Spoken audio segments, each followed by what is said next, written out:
So today's ad slot isn't sponsored. Instead, I want to tell you about a charity I work with who could really do with some extra help right now. I'd like you to contemplate for a moment about how you feel when you're really hungry, or if you have a child, how they behave when they're hungry. Terrible, right? Hunger affects everything: behavior, mood, concentration, ability to learn. A hungry person, and especially a hungry child, isn't anywhere near their best self. Magic Breakfast provides free, nutritious breakfasts to over 1,000 primary, secondary, and ASL special educational needs schools across the UK. Every school day, they offer breakfasts to up to 200,000 children. But it's also not just about the food. I've visited their schools, and their clubs also serve as a place for children to come together, get support from teachers, catch up on homework, relax with friends, even get their hair braided. How needed is this charity? Sadly, very, and more so than ever. According to government statistics, before COVID, around 1.7 million children in the UK were living with food insecurity, meaning that they're at risk of hunger in the morning. That number is now looking closer to 4 million. And of course, with the cost of living crisis, it's just rising. I volunteer with Magic Breakfast. I'm on their development board, and I know the money goes where it's needed to supporting children, as well as lobbying for policy change to encourage the government to step in. Magic Breakfast actually always say that their ultimate aim is to make themselves obsolete, to end child hunger for good. If you have the ability to support a hungry child, please do check them out. It's magicbreakfast.com. Thank you.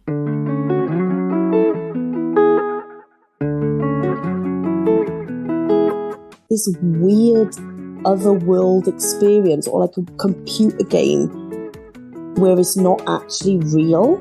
And then, he's in intensive care, and the first, you wake up that first morning and there's all the babies crying around you behind the curtains because you're on a ward with everybody who is next to their babies. And it's tormenting, and then like horror where I haven't even held him. I didn't even know, I hadn't even connected. So your body's in such shock. And I think that really quickly then you realise that actually nothing else matters. Nothing else matters. What on earth is going on here? What's happening with our baby? And is he actually going to survive this? And I think everything from that moment changed for me. Welcome to Priorities, the podcast about the things in life that really matter. I'm your host, journalist and coach Lily Silverton, and each week, along with a roster of incredible guests, I'll be exploring how priorities inform and transform our lives, sharing mindset tips, strategies, tools, and inspiration to help you prioritise your own life. We'll be covering what we think is important and unimportant, what we'd like to work on a little more, and the moments that changed our priorities and lives forever. I hope you enjoy. My guest today is stylist, consultant, and creative director Kim Howells. From humble beginnings in Wales, Kim has created a lane all of her own in fashion, working with some of the world's most iconic magazines, brands, and music artists. Some recognisable names include Dior, Chanel, Prada, Dazed and Confused, Vogue, Sandra Rhodes, a past guest on this podcast, Rita Ora, Grimes, and Jessie J. Her work has also been in the V&A Museum in London, and for the past decade, Kim has worked as a stylist and creative director for one of my favourite bands, Skunk Anansie. But there's more. Following the birth of her son in 2020, Kim's life was turned upside down when he needed emergency life support for the first few weeks of his life. Following that experience, Kim founded Tits Up, a platform dedicated to empowering and supporting new mothers with a holistic focus on the specific challenges facing motherhood. Welcome, Kim. Hello, welcome. So I always kick off with the question, do you have a bit of a morning routine? Oh, get out of bed. I think it's the first one. I guess my morning routine is usually cuddles with my little indigo, cuddles with my beautiful man, and then we'd come downstairs, have breakfast. We always get the music on. We all love a dance. Doesn't matter when. So usually the music goes on, breakfast, start the day right, good mood. and then kind of like get ourselves set up. I like to kind of like make plans the night before in my head of what the day looks like. So I'm not like scrambling in the morning. And then you can kind of like just have a calm morning. I always think like a calm morning to like eat breakfast properly and just kind of like start your day right is important. What music do you listen to first thing? What gets you going? Well, it depends who's in charge of the playlist that morning. I think definitely a bit of George Michael, favourite. A bit of Mariah, bit of Cher, bit of old Madonna. Is this all if you're in charge? Well, I was going to say you can tell her that's when I hit play.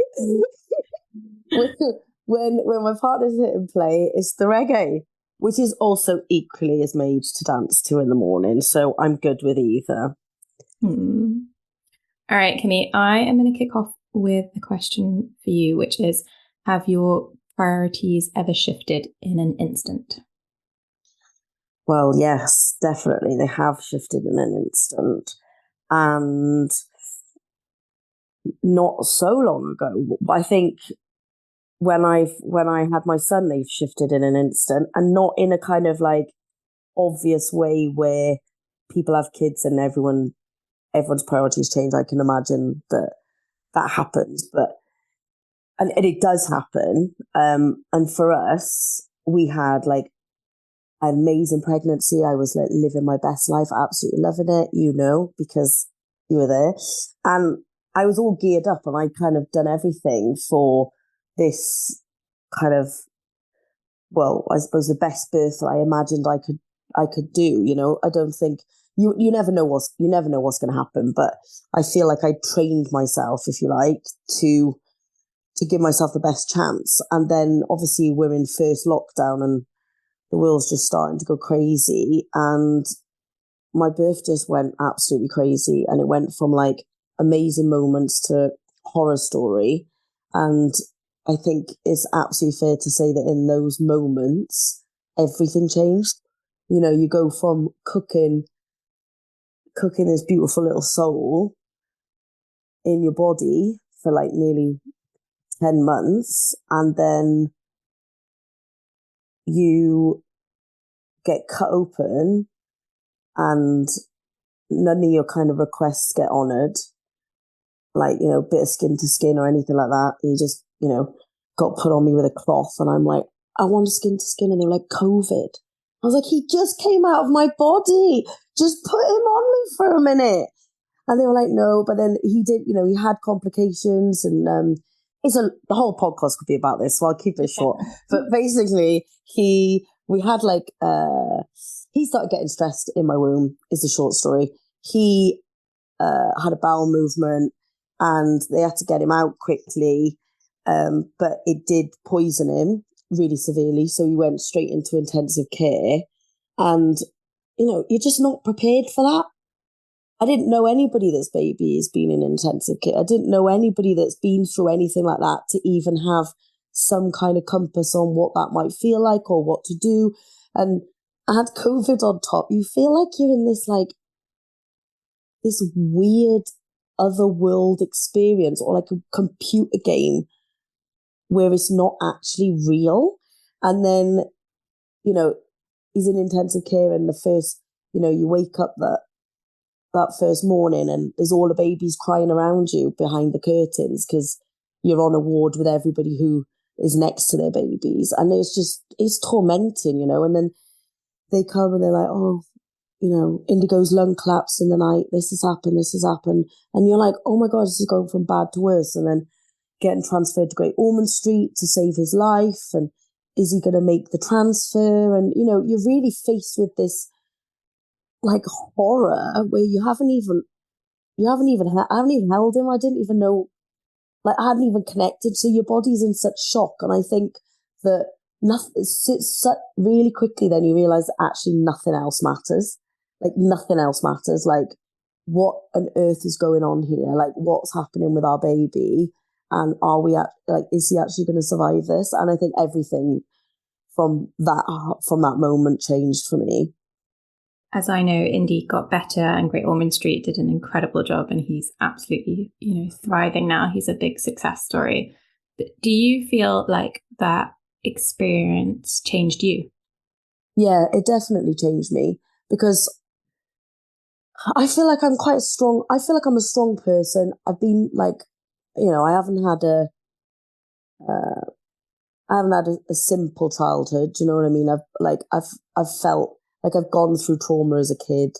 Like I've had experiences that were rough as a kid. Like I've had to deal and maneuver around loads of situations. So I'm equipped with some levels of trauma and like survival.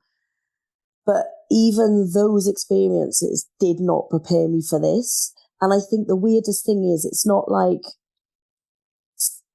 it's the weirdest thing, because this human, this soul that you've just created has been inside you. So you don't have like an understanding of what they look like on the outside.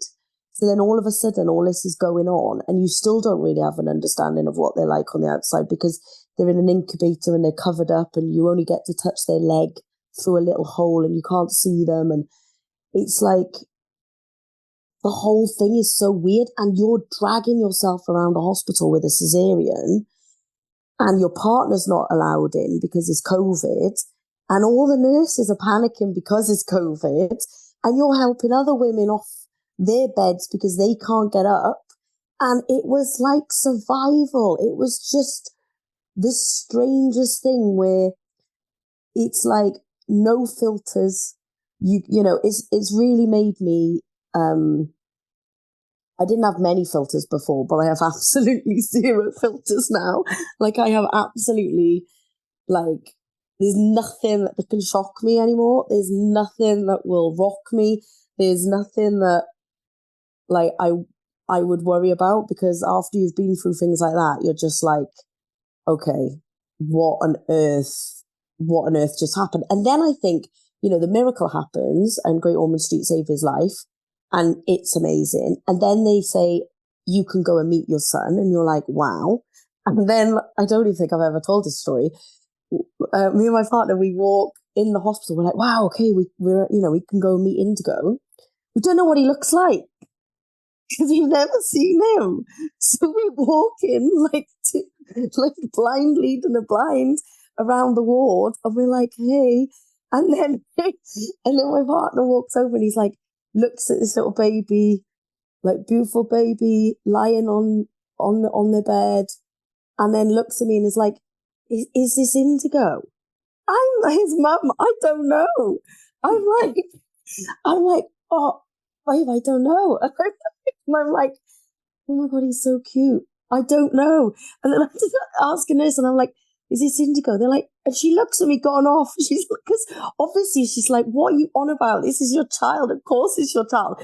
But I've never seen him with much skin out. He's been covered in, like, his head was all wrapped up in God knows what. And, there he is lying on this amazing little bed at Great Ormond Street with a huge head of dark hair, which, by the way, Great Ormond Street had washed, right? Because he still had all his, like, horribleness all in his hair, which is awful. So Great Ormond Street washed his hair and then gave him some kind of out of control side part in slip style, which was kind of amazing. He looked like this little gangster, but he's so cute. And I was like, wow, is that what you look like? And then you kind of, you're like, okay, I can connect with you more, because I can see you. I understand, like, I can touch you now, like I can hold your hand, I can, so, and then he started picking up and getting stronger and stronger and stronger. And as they're doing that, they're like, Kim, we need more milk from you. And I'm like, okay, milking mission. And you're trying to milk as quickly as you can, and he's guzzling it because he's getting stronger. And then you kind of, again, you're in survival mode, because you're like, you've got a job to do. So I don't think you process any of that information while it's happening. And sometimes I wonder if I still have processed that, because when do you actually sit still and go, whoa? Like, I feel like when we got out of the hospital, you know, and he came home, we then were like, right, this is unbelievable. Like, he survived. This is amazing. Now I got to keep him alive on my boobs. Like, great, totally fine. Like, breastfeeding, can't wait. And then it's like, well, nope, that's not going very well because he's like losing loads of weight. So that's really stressful. And suddenly you're like, okay, now there's another stress and another panic. So that fear and that kind of like high anxiety, like stress mode just lasted like a really long time until we got like milk donor from Heart's Milk Bank, which was incredible. Didn't even know that was a thing. And I'm literally scrambling around. I think I phoned you, didn't I, Lily? I phoned you. I was like, are you still breastfeeding? Can I bring him to go over? Will you please breastfeed my son? Because I was like, I'm not making enough milk. And that's really traumatic. And then the whole thing is just traumatic. And then I think it's ages until you go, whoa, okay, great. Got the donor milk. Like some absolute angel turns up at the door with like a big Deliveroo bag of frozen milk. Obviously not allowed to hug him because it's COVID. Really wanted to. And then you're like, okay, it's only then when you start getting your systems up and running and start breathing again, that you realize what just happened. So I think the whole thing changed both of us like hugely. And makes the way we see everything differently because it could have been so different. It could have been so different. And unfortunately, it is different for so many people. And it makes you really, really treasure every moment and, you know, everything that we do together. You think this could have not happened. Like this, we wouldn't be doing this. We wouldn't be doing that. So it kind of, you feel like you're born. I feel like we all got born again. And we won. You know what I mean? You feel like you won. We all got born again, and we got chance at life again. You know, we got given like another ticket. That feels amazing. And you still feel that now? I do. Sometimes, I mean, you go through moments when you're in the thick of motherhood. Absolutely, you can lose that. But then I have moments when recently I went to Great Ormond Street to support Great Ormond Street at the marathon in Brighton. And we went down there. It's magic because I always try and support Great Ormond Street at the marathons by just cheering on and volunteering and just helping them. And I usually go by myself because Indigo's so small. But this year I was like, no, you know what? He's bigger. So I got his Great Ormond Street t-shirt on and he came with me. And it was so incredible to see him standing at the gates, bless him, with his bells, cheering and shouting, come on, you can do it, keep going. And it was just such a little amazing moment where I just thought, wow, it kind of reminded me of everything I've just said and reminded me of like, we won. Like all these people, everyone in marathons, they run for something. They're all running for something. And the Great Ormond Street, they're all running for Great Ormond Street. And we know how amazing that place is and what wonderful work it does. And cheering for them with my son that survived was just so incredible. And I kind of walked away from that day like, wow, we did it. And I felt that all over again. And then sometimes, you know, motherhood, absolutely, you feel overwhelmed, absolutely knackered, like all these kind of roller coaster of emotions. And sometimes I do need to take a breath and be like, remind myself of that. Very natural to feel. I mean, parenthood is very, very hard. A lot of the time, It's really you can't hard. keep that sort of immense sense of awe and gratitude going the entire time. No, I don't skip around my life like that all the time, but I have to, that's kind of like my grounding point when I feel like, you know, my Welsh head is going to spin off, then I have to remind myself that like we did it. But I still feel like I grieve that process. Like I still feel like, you know, or I'll see something like I saw Great Ormond Street post yesterday about this beautiful little baby, 6 months old, who I think 4 days in got diagnosed with leukemia.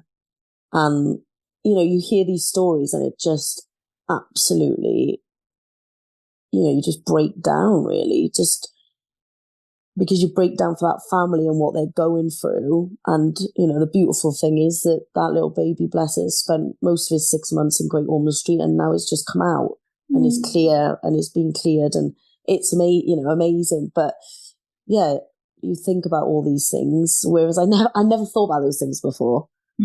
I was just wrapped up in my own stuff. Like I didn't have to think about it. You know, I was just doing me. And it's like I had such a kind of like, I was able to live such a selfish life, really. I was just enjoying myself, doing whatever I wanted, whenever I wanted.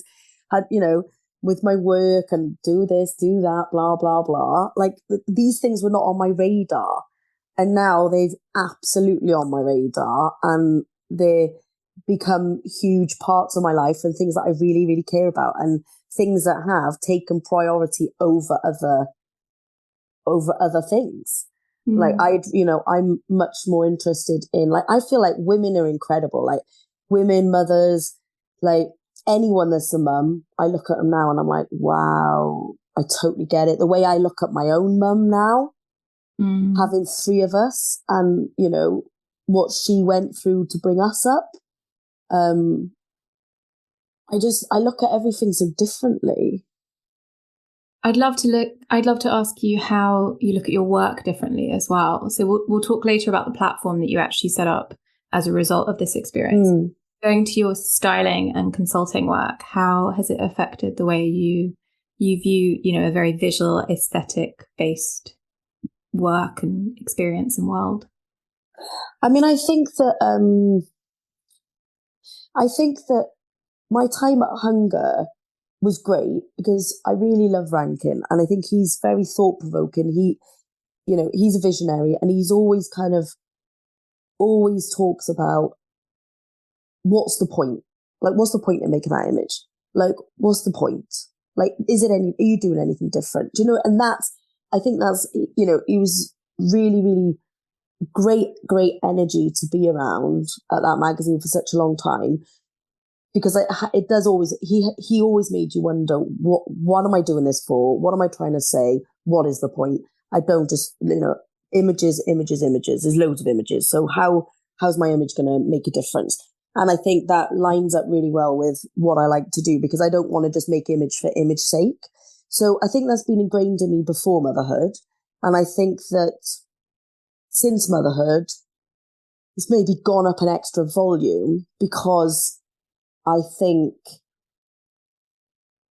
it's got to really, really be important, or I don't want to bother doing it.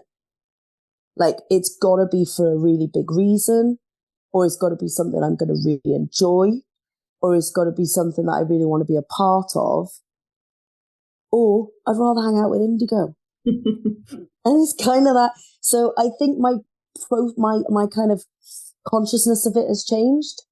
In terms of what I'm attracted to as a stylist and a creative director and a consultant, I don't think that's changed. Like, I love what I love, and I don't think my styling, in terms of the way I style or the way I creatively direct projects or that type of thing, I don't think that's changed. But I think my choices have changed, you know, or I think maybe my conversations might change slightly because of my experiences and what we've all been through in the last few years as a whole. And, you know, I think people, you know, we're in a really amazing position to create content, create images, like tell stories visually. Like that's amazing. So I think we've got to enjoy what we do at all times, or there's no point doing it. So I think for me, yeah, I feel like I I think if I looked at some of my images now and I looked at images before, I don't think I'd see a difference visually. I think the way I create mood boards would be the same. The way I would, conversations I would have would be the same. But I think it's more about what's behind the image. What's behind the image and what's the conversation and what's the meaning and why do I want to be a part of it? The subtlety. Yeah. I mean, as subtle as I get. Your style isn't exactly subtle. No, and I'm not subtle as a person. So what are some of your priorities, Kim? Well, it's really good getting asked that, Lily, because you don't really, it does help you really focus if you ask yourself that question.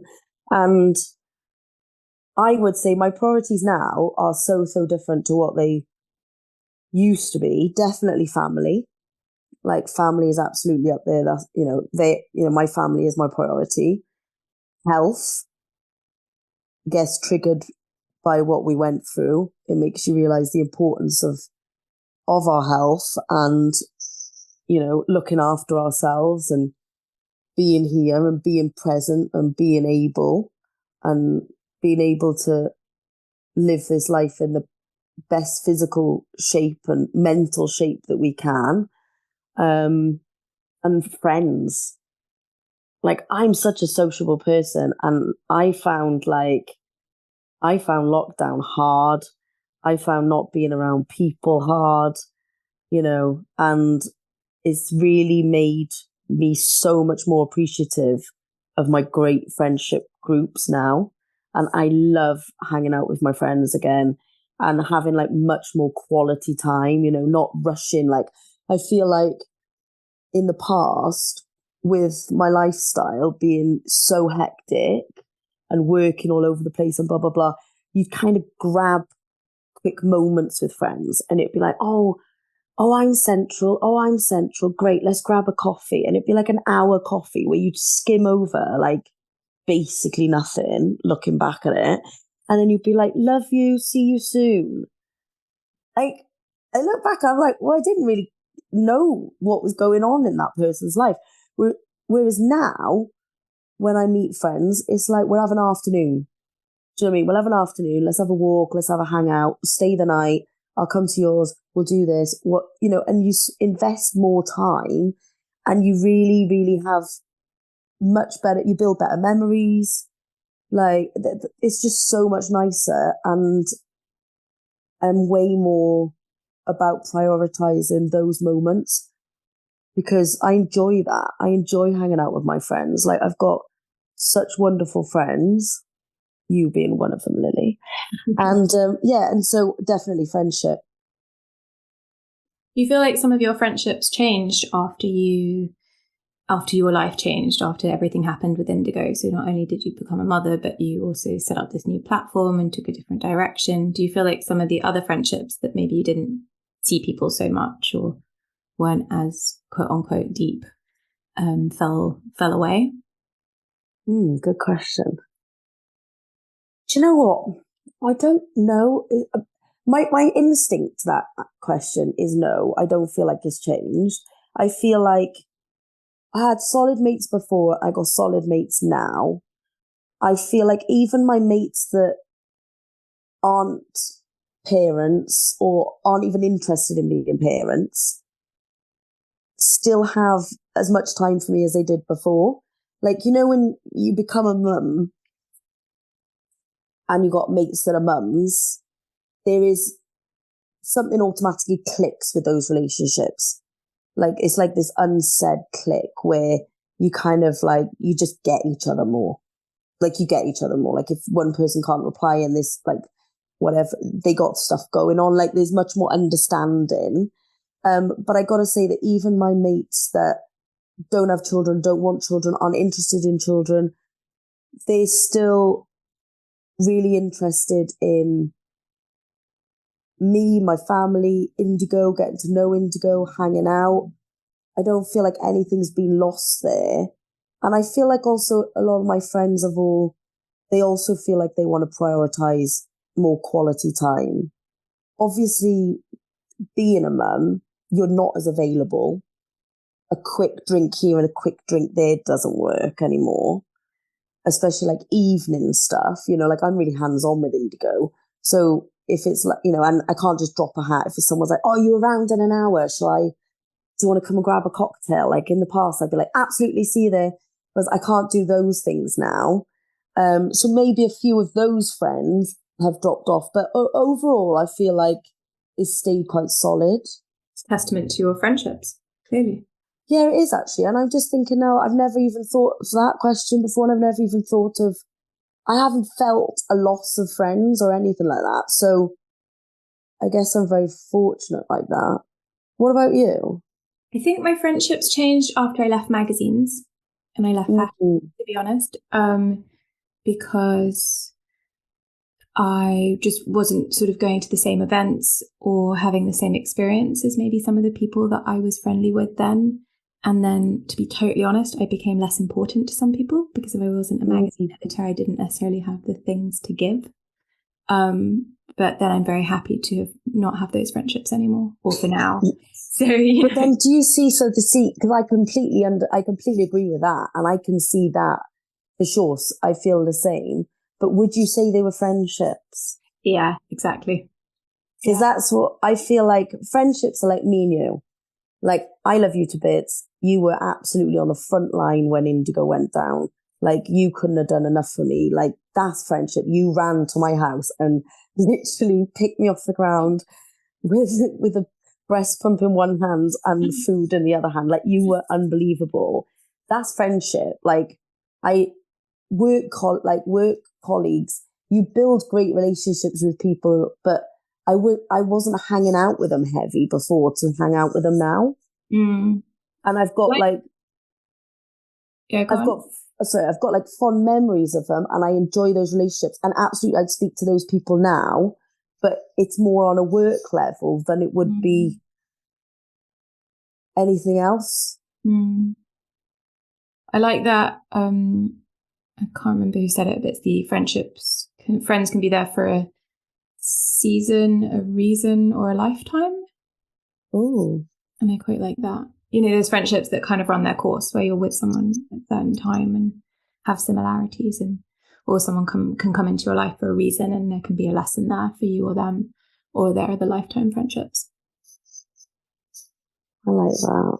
I think people don't talk about friendship enough and how important it is, or how much it can change and shift. Again, I think good friendships is one of the biggest indicators for life expectancy. Like having that. Wow. But we can take them for granted, I've 100% done that with some of my friends. Sorry if any of you are listening before. Or treated people, not well as we all have. I mean, we're all guilty of that. Yeah. It's just being alive. Yeah. I mean, I do think that being a mum, you've got to juggle so much stuff that your availability, I think that's probably the hardest thing. I mean, I think that would be a really good question to ask my mates. Is how do they feel our friendships change from their perspective? Because for, certain friends of mine I could name now that, they're not parents yet. They've got the same frequency as they did before. Like, their frequency hasn't changed. Do they feel like I've dropped off the radar more because I'm less available? Because I am less available. It's a fact. Like, I'm a mum, I am less available. Or if you text me, I might not text you straight back. Or if you call me, I'll call you back if I'm in the middle of something like that. Like, my frequency has changed, but I feel like the solid ones, it doesn't really matter. When you can see a mate and you haven't seen them for 6 months and then you hang out for a day and it's literally like, I feel like I don't even have anything to catch up with you because I feel like you just know it all because we're such good mates. Like, they're your solid ones, aren't they? Absolutely. Another one of your priorities, health. What does that look like to you? What does that mean? Hey, if you're enjoying the themes in this podcast and want to delve a bit deeper into prioritizing your own life, come on over to my Substack, Prioritize This, where I release weekly essays, voice memos, and coaching questions on priorities, habits, values, and generally the stuff that makes for a better life. Search Prioritize This on the Substack website or app. For me, health, well, the obvious of being healthy physically, I want to be an active mum. I don't want to, obviously I entered motherhood quite late on, I wasn't a teenager, I wasn't in my 20s, I was late 30s. And I don't want to feel any older than I was when I'm 20. So, I want to be physically active. I want to run around in the park with Indigo. We want to be playing football. I want to climb. I want to be I want him to see me doing those things. I don't want to be like, oh no, your mum's not going to climb up there. She's got a bad hip or anything. Do you know what I mean? I want to be able to be as physically able as I can. And that is definitely something I need to work more on, because before I got pregnant, I got into CrossFit, heavy boy, and I was so fit. I was the fittest I've been in my life, and super toned, super healthy, up early, training at 6 a.m, on set, and I'd had a shower and I was ready for my day. And I loved that feeling. I loved feeling that fit. And definitely, I need to bring that back as a priority in my life now. I feel like there's been so much going on, and I feel like that's taken a bit of a back burner. And I like being fit. I like exercise. Once I've broken through the wall and I've gone through the pain barrier, I love that feeling.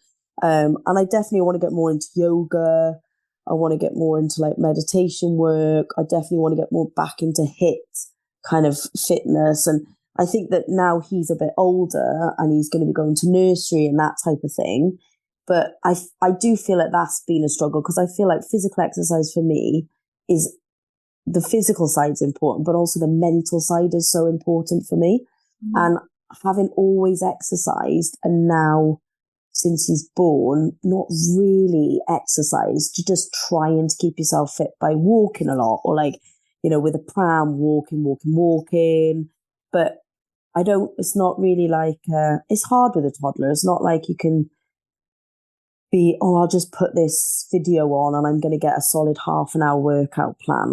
That's not going to happen. Or I have to think about, okay, if he's got a nap for an hour or an hour, if I'm lucky, 2 hours, that's an amazing afternoon nap. What am I going to do with it? Am I going to spend half an hour training, or am I going to get through all these emails and do all these jobs on my list? And then fortunately, it's the jobs on my list do kind of take priority because they're urgent.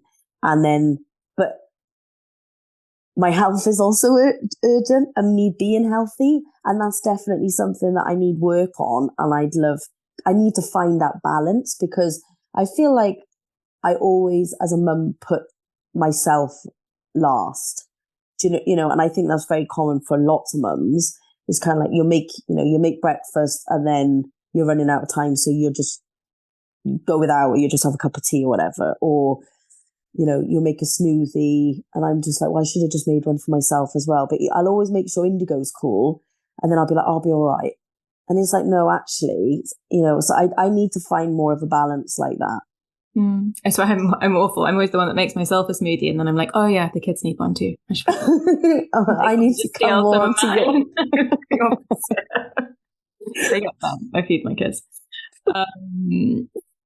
Okay, you have said quite a lot there, so I just maybe let's unpack it for a second.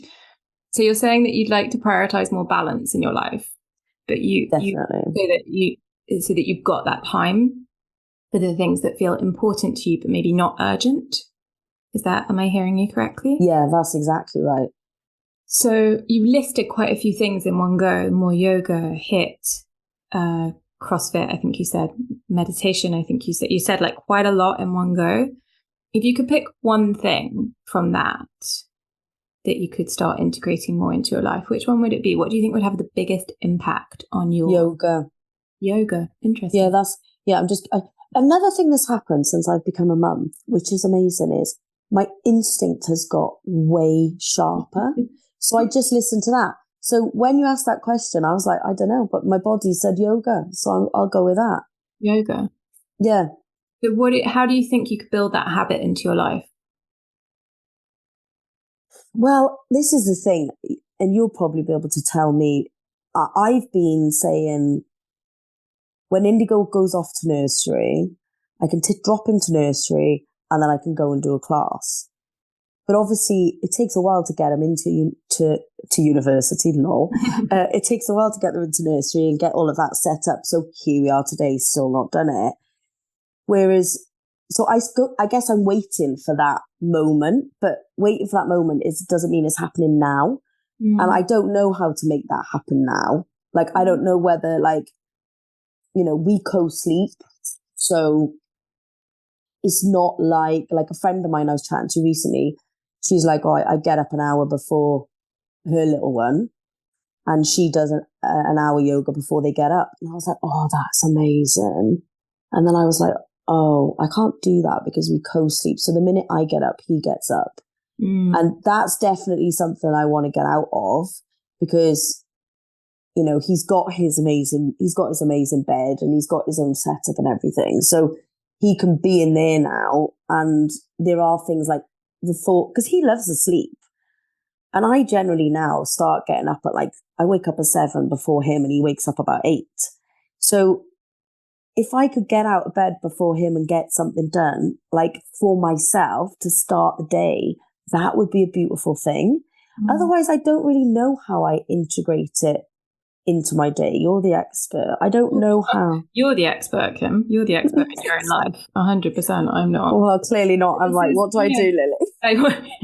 What you said before about, like, you know, he's not in nursery yet, but waiting for that to happen. I think anyone, no matter what's going on in their life, will be able to relate to that sense of, oh, I'll start this once the conditions are so and so, you know, once things are warmer, I'll do this. Or once I've got a bit more time in the afternoon, I'll do this. But it just doesn't happen. I mean, obviously going to nursery probably will happen, but it's that sort of putting it off until the conditions are perfect feeling. And so obviously, like, the standard advice is just start, you know, just start small. Because often as well, that idea of finding an hour's, you know, who can find an hour in their day? Not many people, you know. For most people, they've got a lot on in their life. And the demands are high and the obligations are high and the various emails, as you say, that need doing are always building up. So it's I think the best advice that I've heard on habits is, how can we build something really small to begin with? So even if it's 5 minutes a day, if you can actually do those 5 minutes, that's more impactful than trying to make an hour at lunchtime during his nap before you manage to co-sleep, or planning to start doing an hour a day once you drop him at nursery, which again, you might find some days you've got a job on, so you don't do it. And then you do that hour and then you're like, oh, I didn't do it yesterday, but I don't really have time today because we'll catch up on stuff. So I'll do 2 hours at the weekend. And then it just happens that we don't do it anymore. So it's like that really starting small. And see, do you know what? Is it possible with his nap that you do 10 minutes at the beginning of his nap? So you put him down and the first thing you do is 10 minutes of stretching or whatever it is. Well, do you know what? It's interesting actually, because one of my guests, her platform that she's just started, so she's a PT and a mother of 3. And what she noticed was with mothers that they were always like, it's kind of exactly what I'm saying. And that's exactly why she came on as my guest on my platform, was because I was like, teach us how to do this. Because what she's done is she started just a 10-minute method. And it's exactly that. It's 10 minutes. Just take your 10 minutes and do. And she'll implement it into what you're doing.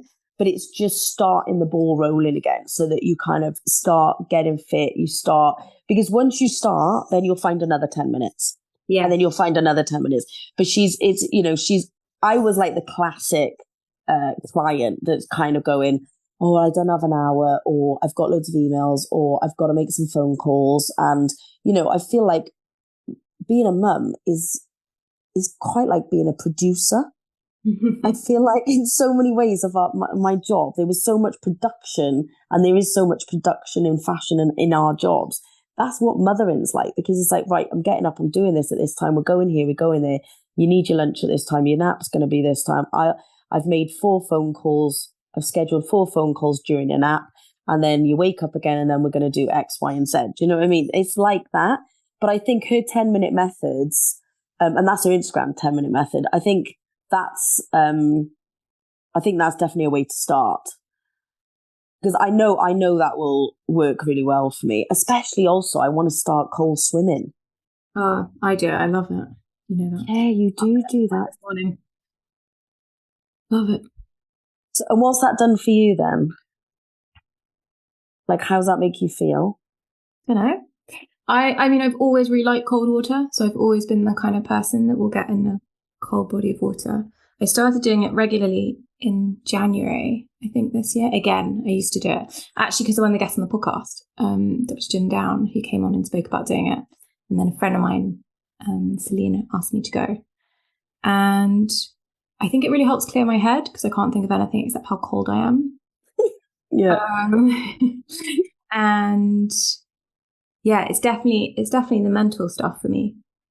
I think it's a good thing to be in extremes. Like, we're very comfortable these days. We have comfortable houses that are warmed to or cool, depending on where you live in the world. And, you know, we spend a lot of time inside in these comfortable surroundings in our cars or our houses.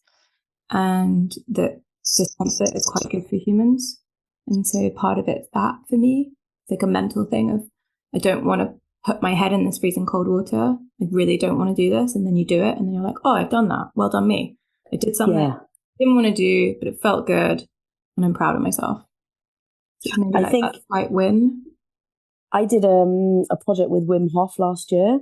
And that's what got me hooked on it, because I was like, oh my gosh, like, I'm really, and basically, like, I'm into everything he says. And I was like, yes, I want to do that. Still haven't done it. But yeah. And you live by the sea. I know.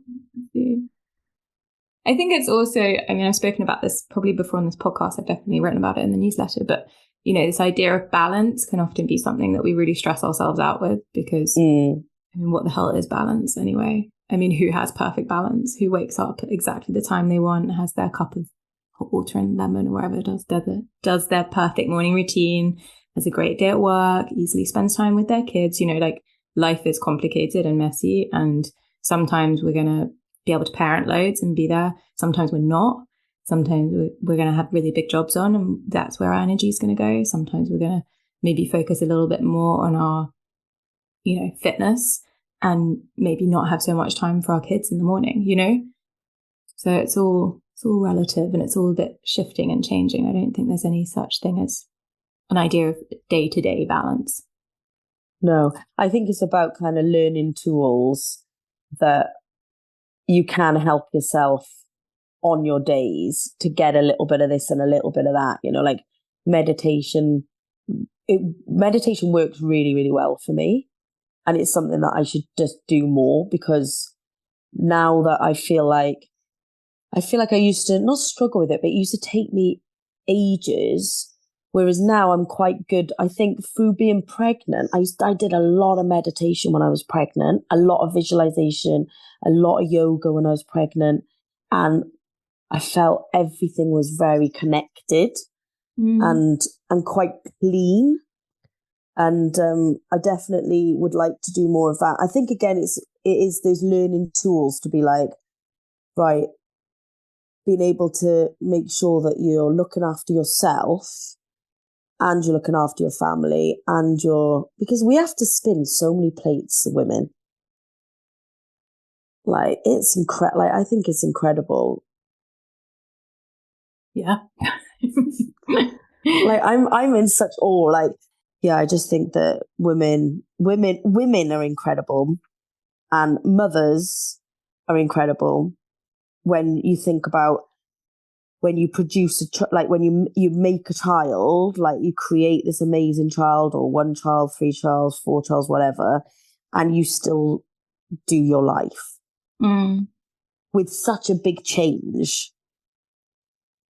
You know, like I'm like, Indigo comes most places with me if people are cool with it, especially because I was always breastfeeding. Like I had him in June.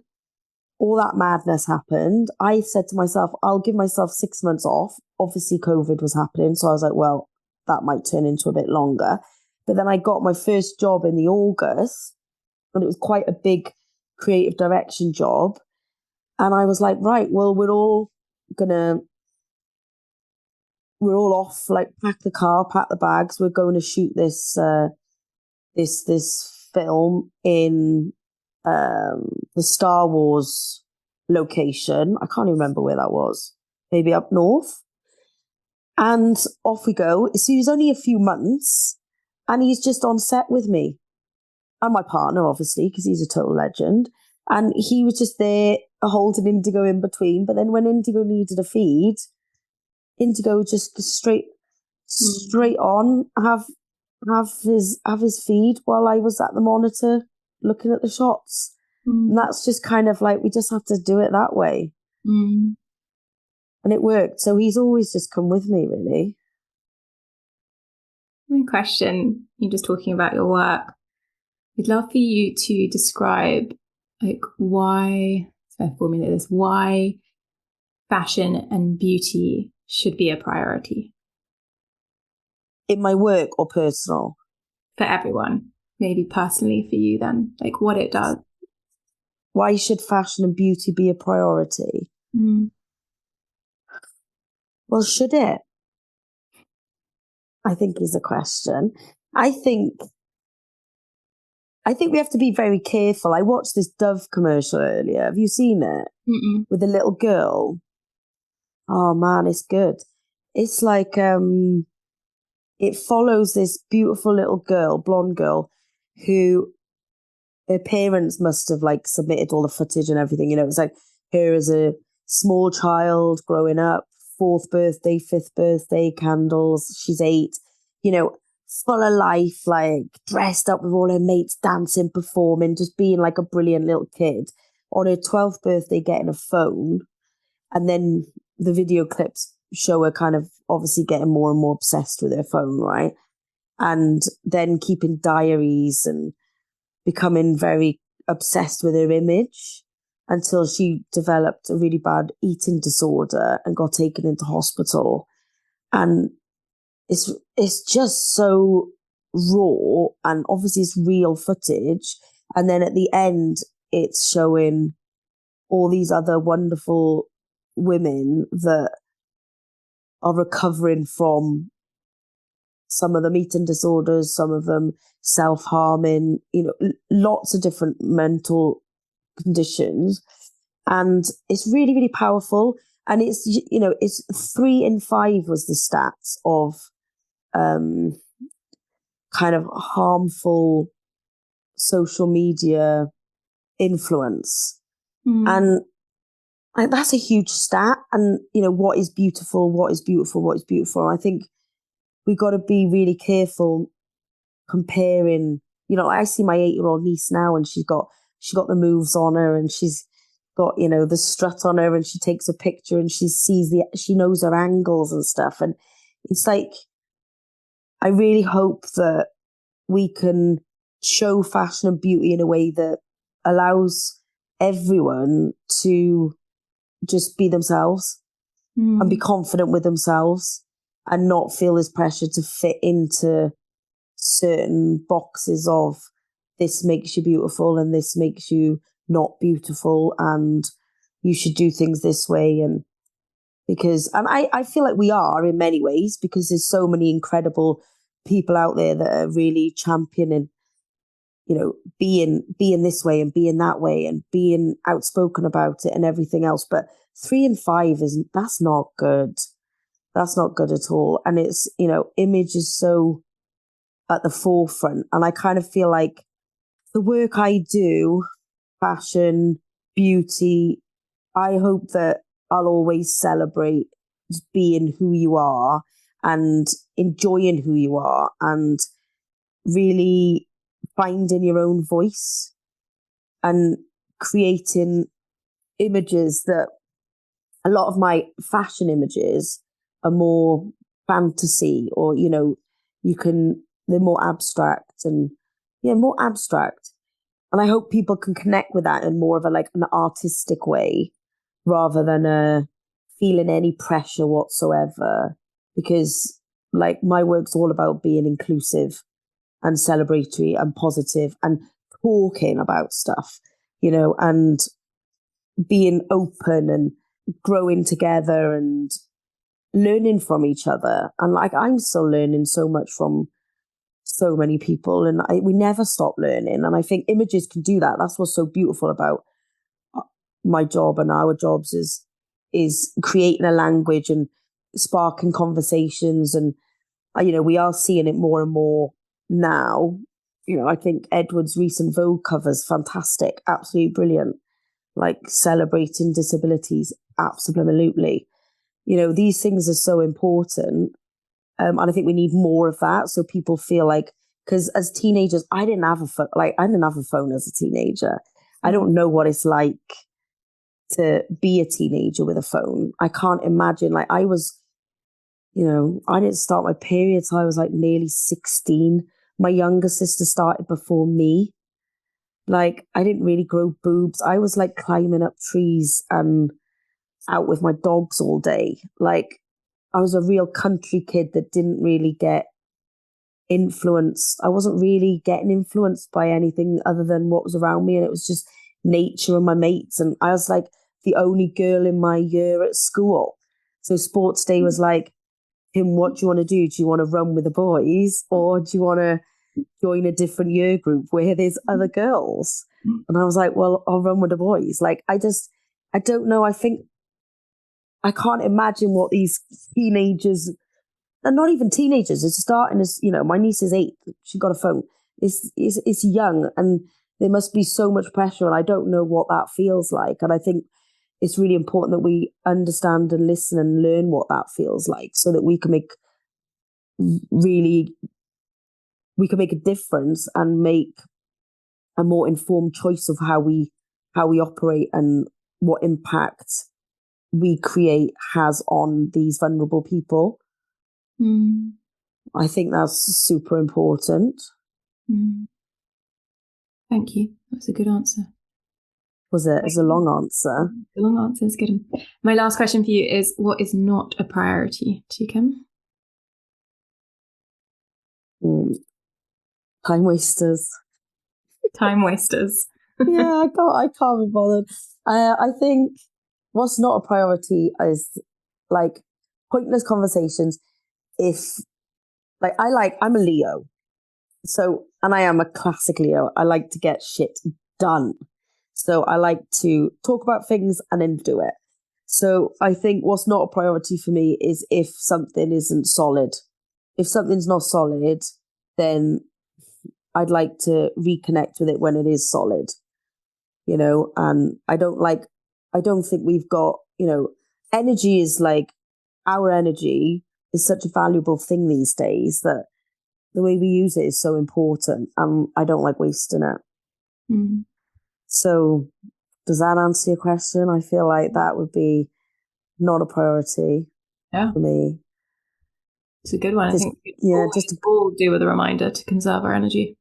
Yeah, just good vibes only. Good vibes only. All right, Kim, before we end, give a little plug to Tits Up, to the platform that you founded after Indigo's birth. Oh, thank you. Well, yeah, so after Indigo's birth, when we really did hit a wall and scream, I think I was in my living room and I just screamed to my partner, everything's gone tits up. And he was like, that's amazing, you should use that. And I was like, yeah, that is kind of amazing, actually. So I started a platform called Tits Up, which basically supports the well-being of mothers on their parenting journey, and whether it be through breastfeeding or pre-birth, post-birth, or it's just a group of like-minded, amazing women that get together discuss things, support each other, because actually we're all going through something, and being alone and not talking about it makes things so much worse. And when you start talking about what you're feeling, other people open up and they start sharing. It's so powerful. It's amazing. And the things that I learn through these groups is mind-blowing. And the women's strength is incredible, that they're so okay to share such vulnerable stories about themselves with such beauty. I just think it's amazing. So yeah, check out our Instagram. It's at @tits_up_. And you can join our community anytime. We do loads of talks, we do brunches, we do podcasts, we do loads of activities, and come and join our tribe.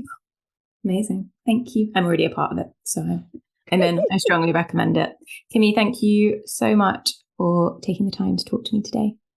You're so welcome. Thank you, Lily, for inviting me. Take care. Thank you. If you enjoyed this episode of Priorities, I'd really appreciate it if you could make it your priority today to hit subscribe and also rate and review, as this helps other people find it. Thank you so much for listening. Take care.